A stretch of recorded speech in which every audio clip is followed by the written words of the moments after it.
यीशु मसीह के नाम में मेरी तरफ से आपको बहुत बहुत सलाम and welcome to this new video. आज की वीडियो मेरे बहनों भाइयों नए साल के हवाले से है। नया साल जो है ये अपॉर्चुनिटी देता है to look behind and look forward as well, कि हम पीछे देखें और अपने आने वाले साल को, ये जो वक्त हमें मिला है उसको हम बेहतर बना सकें। क्योंकि लिखा है कि बहुत से लोग जो है वो आज का दिन नहीं देख सकते। हम मुबारक हैं कि हम सलामत है जिंदों की ज़मीन पर हैं, और इसके लिए हमें शुक्रगुजारी भी करनी चाहिए। और लेकिन इसके अंदर जो सीखने वाली बात है, इसको जो नए को इब्रानी में कहते हैं वो डाशा है। और डाशा का मतलब है न्यू बिगनिंग या नयापन। और इसका मतलब है निकलना, पुंगरना। बहार के मायनों में भी है कि कुछ अच्छा बहार आना, कुछ नया झोंका आना जैसे है। और ये नई पैदाइश या दोबारा से शुरू करने के मायने में भी है। ठीक है जी। So it's all about newness, कि कुछ नया होना चाहिए। और जब नया होना चाहिए तो फिर नया कैसे होगा जब तक आप पुराने को देखेंगे नहीं, तो उससे सबक कैसे हासिल करेंगे। ठीक है जी। तो इसके लिए एक बड़ी खूबसूरत वर्स है जो कलाम मुकद्दस में लिखी हुई है। क्योंकि जो साल है ना, वो जो पिछला वक्त हमने खो दिया है, हमें उसी से देखना। ज़िंदगी का वक्त हमने खो दिया है। एक्चुअली साल से मुराद ये है, साल का मतलब ये है कि उसके अंदर वक्त है, उसके अंदर टाइम है।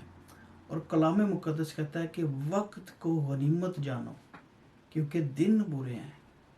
वक्त को गनीमत की, know the value of the time, importance क्या है उसकी, ये हमें पता होना चाहिए। सीखना हमने ये है साल से। जब भी नया साल आता है तो हमें ये ज़हन में आना चाहिए, वक्त को गनीमत जानो क्योंकि दिन बुरे हैं। और कलाम में लिखा है कि हमें अपने दिन गिनना सिखा। ठीक है ना। टाइम की वैल्यू हमें होनी चाहिए। और ये बड़ी प्यारी आयत है, और यहाँ पे लिखा हुआ है जी इफसियों 5 बाब, इसलिए वो फरमाता है आए सोने वाले जाग और मुर्दों में से जी उठ तो मसीह का नूर तुझ पर चमकेगा। ठीक है जी। सोने वाले जाग। ये फिजिकल सोने वाले की नहीं बात हो रही, ये रूहानी मायनों में भी बात हो रही है और दुनियावी मायनों में भी बात हो रही है। हाँ, दुनियावी मायनों में हम इसको ऐसे ले सकते हैं कि बाज़ लोग बेखबर हैं अपनी ज़िंदगी से। ज़िंदगी का कोई मकसद नहीं है, कोई पर्पस नहीं है, कोई पता ही नहीं है करना क्या है, ना एजुकेशन है, ना कोई जॉब है। वो सुस्ती में, काहली में, ड्रग्स में, ऐसी चीज़ों में बेखबर ज़िंदगी गुजरती जा रही है। तो ये उनके लिए भी है, और उनके लिए भी है जो रूहानी तौर पे सोए पड़े हैं। कि उनको कुछ फिक्र ही नहीं है अपनी रूह की या अपने बातन की। They are just spending the life here without purpose. वो ज़िंदगी ज़ाया कर रहे हैं, वो ज़िंदगी को गनीमत नहीं जान रहे हैं। हाँ जी।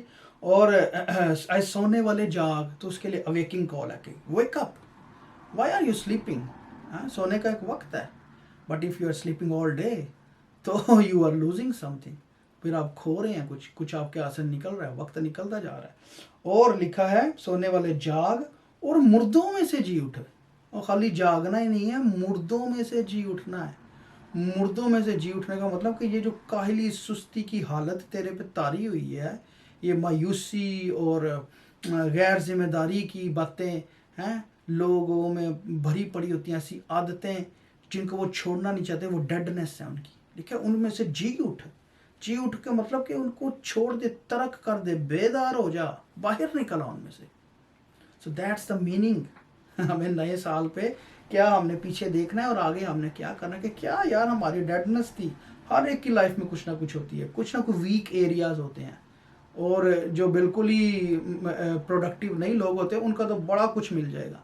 इवन जो प्रोडक्टिव होते हैं वो ऐसे अपने आप को रिफाइन करने की कोशिश करते हैं, वक्त को गनीमत जानते हैं, ऑर्गेनाइज करते हैं, डिसिप्लिन करते हैं अपने आप को। और ये कलाम यहाँ पे यही कह रहा है, ऐ सोने वाले जाग और मुर्दों में से जी उठ तो क्या होगा, मसीह का नूर तुझ पर चमकेगा। और मसीह का नूर का मतलब है कि व्हेन यू कम, जब आप अपने को दुरुस्त करने की सिमत में आते हैं ना, तो फिर खुदावंद आपके लिए रास्ते खोलता जाता है, आपके लिए नई राहें खुलती जाती हैं, आपको अपॉर्चुनिटीज़ मिलती जाती है। मसीह का नूर चमकता है। नूर का मतलब है रोशनी।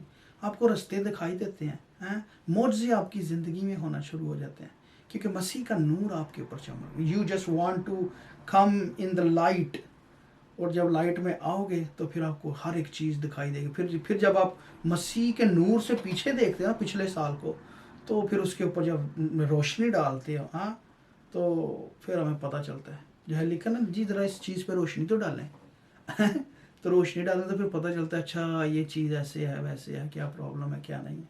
तो बिल्कुल ऐसे ही फिर हमारे पे मसीह का नूर चमकता है। लेकिन इट्स ए वेकअप कॉल, ये छोड़ो उठो और फिर है। अच्छा, और अगली आयत देखें, साथ लिखा है पस गौर से देखो कि किस तरह चलते हो। तो साल में क्या किया है, वक्त में क्या किया है, क्या खोया, क्या पाया, what you have done wrong, what you could do better, वो आप सारा कुछ देख सकते हैं। गौर से देखो, ठीक है। और देखना खाली वो नहीं होता, देखने का मतलब होता है गौर व खोज करना है। हाँ, उसके ऊपर ध्यान करो, एनालिसिस करो, जानो उसके बारे में, बारीकियों में देखो कि कहाँ पे यार हमने गलती की है, या कौन सा रिश्ता जो है वो, कौन सा इंसान हमारा जो था वो ठीक नहीं था हमारी ज़िंदगी में। हाँ, कौन सा मेरा वक्त का ज़िया हो गया, किस आदत ने मुझे जो है ना पीछे कर दिया है, मेरी बेइज्जती का सबब बन गया, कोई ऐसा काम मेरे से हो गया है। हाँ, बाज़ लोग होते हैं वो they are like a parasites, वो चूसते हैं, आपके वक्त को चूस लेते हैं। हाँ, सुबह निकले जी उधर गए थे, बैठे रहे वेले मारते रहे, उस तो बाद उत्थे चले गए खाण पीन लई चले गए। हाँ, उस तो बाद शामी निकले उतो घूम फिर के आ गए। What is that? वक्त का ज़ाया और कुछ नहीं है। हाँ, आवारागर्दी सादा अल्फाज में। तो लेकिन कलाम कह रहा है कि वक्त को गनीमत जानो, क्योंकि जितने भी दुनिया में प्रोडक्टिव लोग हैं ना, जितने भी प्रोडक्टिव लोग हैं, आप बड़े बड़े लोगों को, बिल गेट्स को उठा कर देखें, ये जो फेसबुक का है उसको, ट्विटर के जितने बड़े बड़े हैं, चाइना के भी में बड़े बड़े लोग जो भी पैसे वाले हैं दूसरे, so they all have a plan and purpose. वो उनका ज़िंदगी का मकसद है कोई, वो तो दुनियावी है। लेकिन कलाम में दुनियावी भी है। जब हम मसीह का नूर चमकता है ना, तो फिर हमारे पे तो रूहानी बरकतों के साथ साथ दुनियावी बरकतें भी आती हैं। लिखा है कि पहले ढूंढो तुम उसकी बादशाही, तो सारी चीज़ें तुमको मिलती जाएगी। आमीन। तो हम जब मसीह का नूर चमकता है तो फिर हमारे ऊपर जैसे ना पौलुस की आंखें खुल गई थी। हैं, जब उस पर नूर चमका था, अंधा हो गया था पहले, लेकिन उसकी रूहानी आंखें खुल गई थी। आमीन।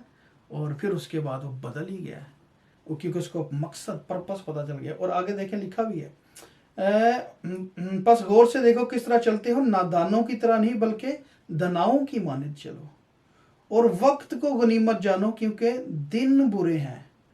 और दनाओं की मानित चलने का मतलब ये है कि बी वाइज। वाइज जो है ना, वाइज का मतलब इंग्लिश वाइज और हिकमत या दना बंदा वो है कि जिसको किसी चीज़ का पता चल गया है ना, और वो उसको खाली सुन के रखता नहीं है पास, वो उसको अपनी ज़िंदगी में अप्लाई करता है। So wisdom is a application of knowledge. Wisdom जो है वो अमल है अपनी ज़िंदगी में लेके आने का, जो कुछ भी आपने सीखा है, और फिर वो आप जो दाना बनते हो। हाँ, कि आपके पास जो था, जो समझ थी, कलाम ने जो आपको बात सिखाई, आपने कोई डिग्री अर्न की, so you have applied in your life, applied sciences. So आप अप्लाई करते हो और फिर आप उससे अर्न करते हो, या उससे सीखते हो, या दूसरों के लिए बरकत का सबब बनते हो। आमीन। और इस तरीके से लिखा है कि फिर हम जो है ना वक्त को गनीमत जानते हैं। और एक बात और है कि खुदावंद का आपकी ज़िंदगी में जो पर्पस है ना, वो सबसे मुकद्दम होना चाहिए। एक तो हमारी ज़िंदगी में अपने मकसद भी हैं दुनियावी, वो ठीक हैं, एजुकेशन लेनी है, शादी है, जॉब है, करियर है, घर है, ठीक है ना, वो सारी बातें ठीक हैं, वो भी होनी है। But seek what is the purpose of God in your life. खुदा का हमारी ज़िंदगी में मकसद क्या है? क्योंकि जिस दिन आपको अपनी ज़ात के अंदर खुदावंद का मकसद मिल गया, समझे आपने खुदावंद को पा लिया। यू नो, क्योंकि खुदा ने आपके अंदर ख़जाने भरे हुए हैं। हमारे अंदर we have multi talented, we have different skills, लेकिन हमें स्किल्स को सिर्फ जानना होता है। और फिर जब आपको अपनी स्किल मिल जाती है ना कोई, तो आप दुनियावी तौर पे भी कामयाब हो जाते हैं, और खुदावंद के लिए भी आपकी वो फिर जो है ना आपको पहचान हो जाती है खुदावंद की। मसीह का नूर हम पे चमकता है। तो मेरे बहनों भाइयों, इस नए साल में, ये जो नया साल है, इसमें हमने पीछे देखना है और आगे को, हाँ, दौड़ते हैं तो हम आगे को ही हैं, हाँ, but we see the people, मेरे आसपास कौन है, क्या चल रहा है. So you need to know the environment where you are and how you have to, कितना तेज़ दौड़ना है और क्या करना है, how you have to achieve your target. आमीन. तो ये है नए साल का पैगाम मेरी तरफ से. और मसीह के नूर में रहें. तो मेरे बहनों भाइयों, सब कुछ बरकत ही बरकत है, लेकिन उसके नूर में हम उसकी उम्मीद में रह सकते हैं. अच्छा, और उम्मीद के लिए इब्रानी वर्ड पता क्या है? वह है तिकवा, वह है रस्सी. थामे रहना है, होल्ड ऑन, पकड़े रहो, मसीह को पकड़े रहो, उस पर इन्हिसार करो. ठीक है. तो यहाँ पे ईमान की बात आ जाती है. और ये जो ईमान है, ये कॉन्फिडेंस, सेल्फ कॉन्फिडेंस से ऊपर है, हैं, क्योंकि उसमें अपनी खुदी का इनकार करना पड़ता है. Hallelujah. So be in faith and you will be automatically confident. Amen. God bless you.